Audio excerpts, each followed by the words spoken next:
Hey there. So time for another video. I'm going to get back into doing these, and I know I said that last time too, but now they're worth CPE credits. So hopefully I'll be more motivated to do some of these videos.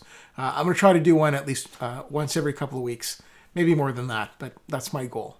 Anyways, to jump back into the whole video thing, I think today I want to talk about an idea that I've had for a while, and it's that cybersecurity basics matter. And I think today a lot of organizations are not following basic cybersecurity practices, and as a result, they're running into problems. So that's kind of what I want to get into. So I heard a saying over the course of my time in security. It's that lots of security problems are caused by people doing things they shouldn't, and by people not doing things that they should. And you know what? I think that's true, and I think that's part of this idea that I have. There are lots of very clever and highly technical and complex exploits out there that can be used to gain access into an organization, cause a breach, lost data, ransomware, all that kind of stuff. And those are certainly a threat, and you need to consider those. But I think a lot of times organizations are affected by more mundane things that are really basic security practices that should be following, that they just aren't for whatever reason. And that's what I'm gonna expand on in some of these topics. I think that number one, most organizations think about cybersecurity, or maybe even IT security in general, as a technology only problem. And that's a dangerous point of view, because people, processes and technology, that what makes up security, right? In security, we like to say people are the weakest link. But people are also the strongest defense. People recognize things that machines and algorithms don't, right? They can be very important. Of course, you got to have processes in place. But if people are circumventing your processes, it doesn't really matter what your technology is. They're going to get a way around them. And technology, like I said, is very important as well. But technology only does so much. The people and the processes behind that technology make a huge difference as well. So you have to consider those three things. I think another key thing that lots of organizations just aren't really all the way up on is basic asset management. You obviously can't protect yourself if you don't know what's connecting to your network. And that's either what's connecting to your network internally on your premises, or connecting remotely in from whatever service you have. If you haven't taken that inventory, if you don't have that discoverability to know what's on your network, you can't protect yourself. If you've got some old server tucked away in a closet that nobody's touched for 2 years, but nobody really knows about it, of course it's not going to get updated or checked or protected, because no one knows about it, right? So knowing what's on your network, what's connecting to your network, basic asset management, that's pretty important. And when we talk about assets, you have to remember assets are both hardware, software, and data. All three of those. Did I say a few? 3 things. I guess 3 things are a few. Anyways, you got to remember assets are not just physical pieces of hardware, because physical hardware can be replaced. Right? You can always buy another laptop. You can always buy another hard drive. But it's the information that's on those, or the processing that you can do with the software that's on that hardware, that really is where you can drive the value and build the value of whatever it is your organization is doing. So anyways, asset management. Another thing people don't, businesses, especially small, medium businesses, don't consider is account reviews. And account reviews are really important, because you have no idea whether accounts are being created or removed, who has access to what, if you're not looking at those lists. And lots of organizations just don't do that. In fact, a lot of organizations, they don't have their data structured very well. They have kind of like a big open flat network, which we'll talk about in a little bit. And they got data kind of all over the place, and people need access to that data, and it's kind of scattered. And as a result, you've got people and administrators who have way too much privilege on a network. And that privilege is probably creeping all the time as things happen. So if you don't understand where your data is and really know how that is organized and control it, and control what accounts are accessing that data, you're going to run into problems.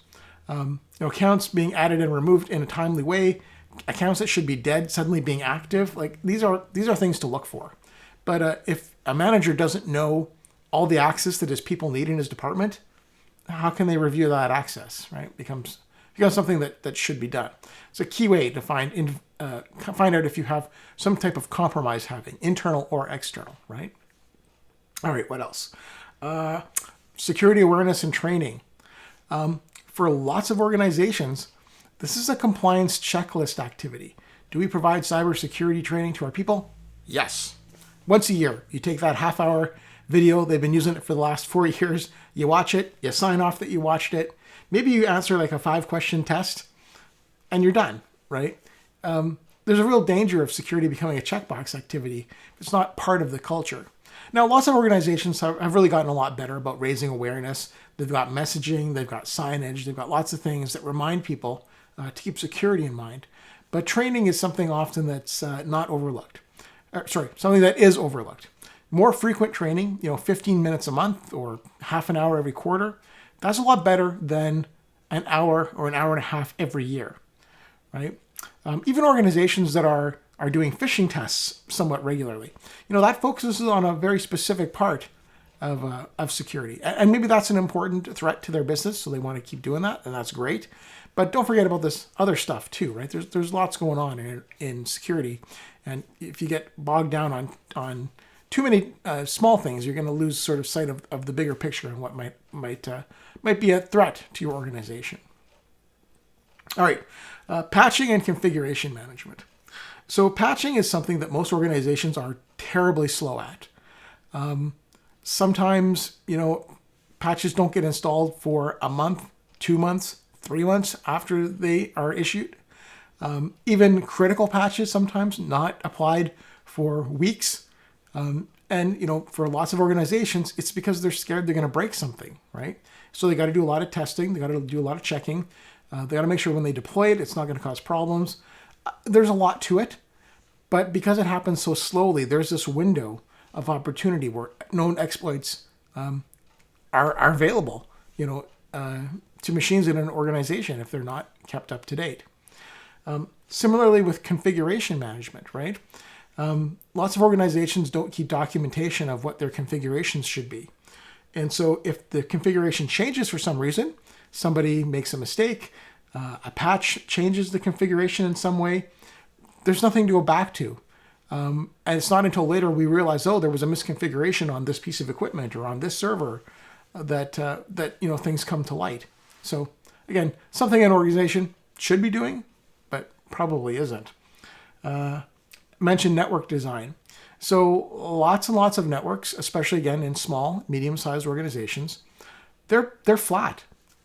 Sometimes there's some VLAN separation or network segmenting, but a lot of times it's not. It's just one sort of wide open thing. And if a bad guy is able to compromise one machine, they have visibility to all the machines on the network. They can look at it and say, look, over here are some servers, and over here is some storage equipment, and over here are some workstations, and over here is some other print capability equipment. If there's not good segmentation, if it's wide open, again, not using defense in depth or layered defenses to protect yourself. A basic thing that most places can do. Let's see. Monitoring. Yeah, monitoring is something a lot of organizations kind of do, again, more as a checkbox activity than as a reality. Usually you want to be monitoring access by users. Are users accessing things they shouldn't be? Are they transferring large amounts of data that they shouldn't be? But there's also, the capacity monitoring of servers. I don't know how many times I've seen a situation where the servers were running at 80%, and everyone thought that was normal until it was discovered that there was some crypto miner installed. Whoops, didn't know that was there. Well, again, monitoring is something to keep track of, and having a baseline to know it's normal is important, because if you were operating at 40% and then you jumped up to that 80%, if you had been monitoring and noticed that, you could say, that's kind of strange, and you could have investigated. But if there's not that baseline, if we don't know, then we kind of think, 80%, sure, that sounds fine, whatever. Again, something an organization should be doing, but probably isn't. Physical security, often not much of a consideration. Now, again, in larger organizations, this usually isn't too much of a problem, but in small and medium-sized organizations, think about what are on the machines, like what is on the receptionist's machine, what is on machines in people's offices. Is your organization one that has a giant storefront window, and if the crackhead looks in through the window, he can see, computers, printers, other things? I mean, maybe they're going to come back that night, throw a brick through the window and scoop up that stuff and try to pawn it off. They don't even care what the data is. They just want to get it. But now you've lost control of potentially data that might be on those machines. And were those machines encrypted? Who knows? Maybe. Hopefully they were. But, physical security is something to think about a little bit. And I know in cybersecurity, we don't think of physical security that much, but it's still a factor, and it's still something that you got to think about. Documentation is another thing. Lots of people hate documentation. I'm not sure why. Documentation lets you go back and know what was done and how thing is set up. I kind of think of documentation as knowing where all your tools are in your workshop, right? When I'm looking for a hammer, I want to know the hammer's in my toolbox. Not that it was left somewhere else and I got to go looking for it and try to figure out what happened and who was using it and where did they leave it. And no. This is what documentation does for you, right? It makes the setup and the architecture known. And if it's, if things have been set up by one guy and only that guy really knows how things are set up, boy, that's a problem. Because if that guy gets hit by a truck or goes away or quits, boy, now everyone's running around scrambling, trying to understand what they did and where things are and how they're set up and how the flow works. And it would just be so much easier if things were documented. But again, doesn't happen. And of course, without documentation, if you do suffer an incident of some kind, now you're really scrambling. But we'll talk about that in a minute here. Technology strategy. Again, lots of small, medium-sized businesses don't really think about security strategy a whole lot. If they do have a couple of people in their IT department or security, they tend to focus on a lot of cool toys, right? Oh, we got this UTM we got to put in. Oh, we got this new fancy appliance we're going to use. We got this new thing we're going to have. There's lots of cool technologies, lots of things that can be used, but often there's not a larger thought about strategically how these things all fit in with each other. And again, that stems from the thinking that, well, it's a technology problem, right? So we just buy enough solutions, we'll just solve the problems, right? It doesn't work that way. Hey, I love tools. I love cool toys too. I think they're cool, but in an organization, you got to think a little bit larger than just the cool new shiny toy that you want to play with. Planning for adverse situations. Gosh, lots of organizations don't do this. It's shocking how many organizations are one cyber event away from really being out of business. If we don't prepare for adverse situations, then when that adverse situation happens, we're spending a lot of time trying to figure out what we should be doing instead of knowing what we should be doing. So again, it's the thinking ahead, the planning ahead, that's the important thing. So, think ahead about what a potential security incident might look like in your organization and craft your security incident response plan appropriately, right? That's going to save you time and effort when something happens. In the heat of the moment, you're not flying around, with your seat on fire trying to figure out what to do. You'll have thought it through ahead of time and you'll have at least a base starting point of knowing what to do. And of course, you can't prepare for everything, but at least having a good starting point, you got to have that. The same for disaster recovery and business continuity. Lots of organizations have kind of a business continuity, and that kind of drives a disaster recovery a lot of times. But disaster recovery has to be driven by the BCP because an organization has to know what's most important. What's the priority of returning systems to order? And if it hasn't been thought about, executives just say, oh, everything's important. We got to have everything up. And now IT is trying to make sure everything is going to be up in a disaster. And, that's a lot of effort and a lot of money that, is probably not being well spent. If you had just taken some time to think that through a little bit, conduct a business impact analysis, just think about it a little bit and plan things out, be in a much better situation. Think about all the ransomware that's been happening lately, right? Organization gets hit. They don't have viable backups to restore their data. Do you pay the ransom? Well, if you do, are you going to get your stuff back? You know, is it even legal to make that payment? Right. So, again, not being prepared for adverse situations, whether that's backups, incidents, disasters, you know, all that kind of stuff. Organizations just not really thinking about that a whole lot. You know, consideration of third parties and suppliers. Again, it's kind of a basic thing that lots of organizations should think about, but they often don't. Now, if your supplier or third-party vendor you're working with is Microsoft or Amazon or Google, you can be pretty sure that they're doing the best possible things that they can to protect you. Probably more than you even think. But what happens when you're talking about a more localized service provider? You know, again, many news stories about certain providers that get hit, and all of a sudden, you know, banks in 3 provinces or 3 states are affected.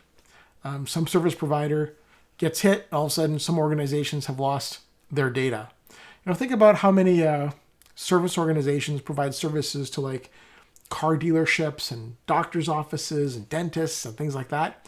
They often have a trusted connection between their client and their central service, right? And that works both ways. If the central service becomes compromised, now the bad guys have a direct route into all of the clients, you know, a trusted route into all their clients. It's happened, and we often don't really think about what we can do to protect it. But again, it's something to consider. Lots of organizations will have a right to audit in their contracts, and that's great. But what happens when you try to exercise it, right? Most haven't, and some that do find out that there's not as much cooperation from that vendor as they may have hoped there would be, because the vendor can't provide that stuff often. It's surprising to me. There are managed security service providers out there, right here where I live, that don't themselves produce SOC reports or any type of assurance to their clients that what they're doing, you know, is valued and following a standard, and you know, it's kind of crazy when you think about that. Anyways, third-party risks are always, you know, they're there. And I think maybe the last point here is we're talking about assessments of risks, right? Organizations often don't really think through a lot of their risks very much. Good example is, you know, common question we always ask is, do you control removable media, right? Do you control USB thumb drives and portable hard drives and things like that? And an organization will say, you know, we don't really use those here, so it's not really a problem. Okay, so you're saying if I go to the parking lot and drop a couple of USB drives, nobody's going to pick one up and bring it back into the office and plug it into their work computer? They probably are. You know, again, maybe you don't use them in your environment. Doesn't mean it's not a threat. Doesn't mean it's something you need to consider as part of your security. And that's just an example. There you know, there's other examples of that. But again, lots of very simple things that, you know, maybe not simple to implement necessarily. Maybe they require effort. But things that organizations can do that would really mitigate a lot of the issues that are found. You know, how many times have you read news stories about compromise that occurred because attackers were able to exploit something that was patched a year ago, right? Well, if the organization didn't apply that patch and it's been out for a year, and the bad guys come along and can exploit that vulnerability, well, that was easily mitigatable. But what's the organization going to say? This was an advanced persistent threat that used complex means to violate our network perimeter. Yeah, not really. It was, you didn't know you had something on the network. You didn't apply the patch to it. That's how they got in, you know. Anyways, I probably pontificated on this enough for today. The point I'm getting at is that there are lots of really cool and clever hacks out there, and those are neat things. We read about them, we look at them in CVEs, we hear about them in research. Like, you know, side channel attacks are such a good example. You know, you read about the thing about the laser on the glass. They can hear what's going on in the room, or they can pick up the emanations from screens and stuff. Like, that's great, but But is that really a practical attack for most small or medium organizations? Probably not. It's cool for us security people to think about and talk about, but isn't much of a realistic threat to Bob's window shop, right? More likely he's going to have his domain controller taken over and lose access to his accounts and his data. But anyways, there's lots of basic cybersecurity practices that should be followed by an organization, and there's often just not. And usually that's a function of budget and capacity. Because again, if you're in a 2 or 3 person IT shop, and security is all on IT because that's how management sees it, it's an uphill battle. It can be a fight. So, anyways, I hope that idea resonated with you. If you have any comments, or if I misspoke, if I said something off, by all means, feel free to comment. Let me know below, and that would be great. Alrighty, it's Thanksgiving weekend here in Canada, so I hope you have a great holiday weekend, and I know I am thankful for many things. I'm sure you are too. Have yourself a great weekend.